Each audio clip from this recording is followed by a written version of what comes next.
Community News ngayon. Community News ngayon.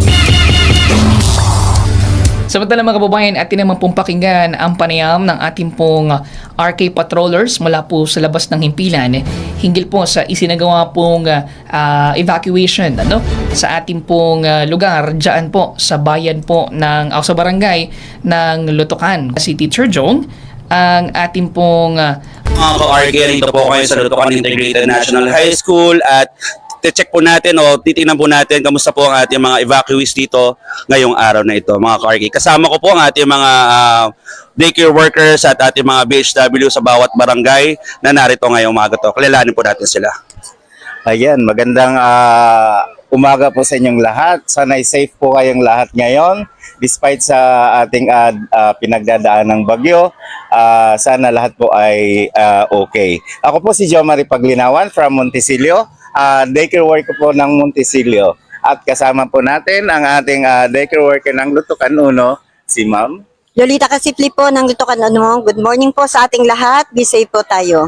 Ayan. Mama, sir, ilan po ba ang ating total evacuees po ngayong araw na to? Yung as of today po, kung ilan po ang ating total evacuees? So ang ating pong total IDPs po ay 553 families and meron po tayong 1,969 individuals. So yun po ay binubuo ng 6 na barangay. Manggalang Tulo-Tulo, Lutukan Malabag, Bignay Uno, Montesilio, Gisgis Talon, and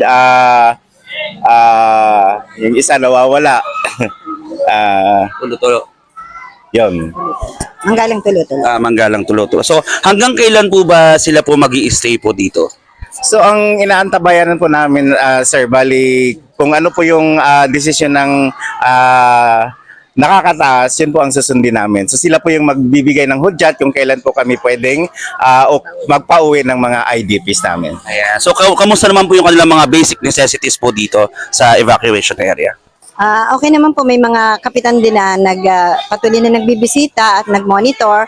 So kahapon po may mga nabigyan ng relief at ang amin naman po mga kasamahan doon ay nasa under preparation pa rin.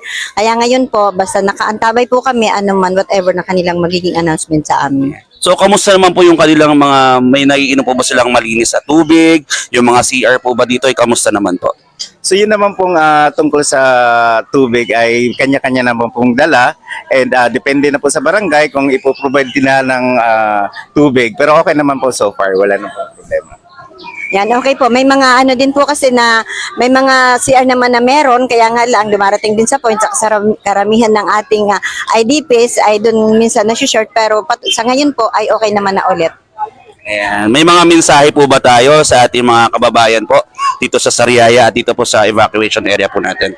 Ayan, para sa lahat po ng ating mga kababayan, sana po ay kung ano man po ang utos ng katasasan ay ating sundin at wag po tayong matigas ng ulo dahil ang lahat ng ito ay para po sa ating kaligtasan. Yun lang po. Kayo po, ma'am.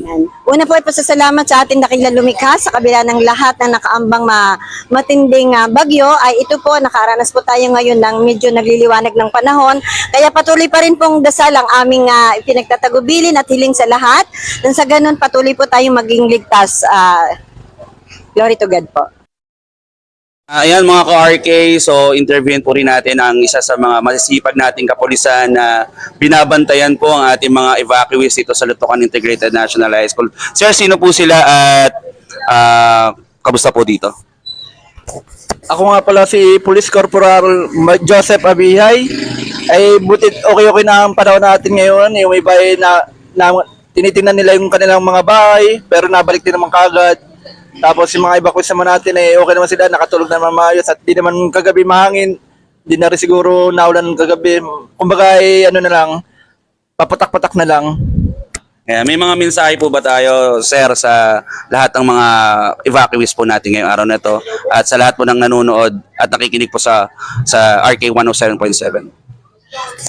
Ang mensahe ko lang naman dito ay wag muna silang umuwi hanggang wala pang utos sa taas.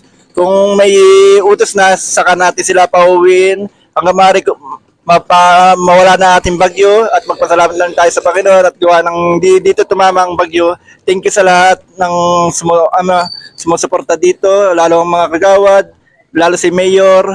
Thank you at sila ay palagi suportado sa ating mga evacuees at hindi sila ginugutom. Thank you po. Maraming salamat po, sir. Ayan, mula po sa labas ng himpilan, ating pong napakinggan ang panayam ng ating pong RK Patroller Teacher Jong. Maraming salamat, Teacher Jong, sa pakikipagpanayam sa ating pong mga child development worker na si Mr. John Mari Paglinawan ng Barangay Montesilio at daycare worker Lolita Casiple ng Barangay Lutocan 1 na nag-report sa maayos at ligtas na kondisyon na pamamalagi ng ating mga evacuees sa nagsilbing evacuation center dyan sa bahagi ng Lutocan, ang Lutocan Integrated National High School. Maraming salamat po sa inyo ang hindi matatawarang serbisyo at of course ang panayamas pagdating sa security at iba yung pag-iingat ng ating pong kapulisan sa pamamagitan po ng ating pong panayam kay Police Corporal Mark Joseph Abihay, kung saan ay isa siya sa mga nakatalagang kapulisan na nakadesignate dyan sa evacuation area sa Lutocan Integrated National High School. Bukod dito, Mga ka-RK, ganito ang sitwasyon ng ating mga kababayan dito sa evacuation area sa Lutocan Integrated National High School dahil sa Bagyong Uwan. Muli, ito si Teacher Jong mula sa Radyo Kaisan 107.7 FM kung saan dito ikaw ang bida, nag-uulat. 107.7 Radyo Kaisahan. Community News ngayon. Community News ngayon.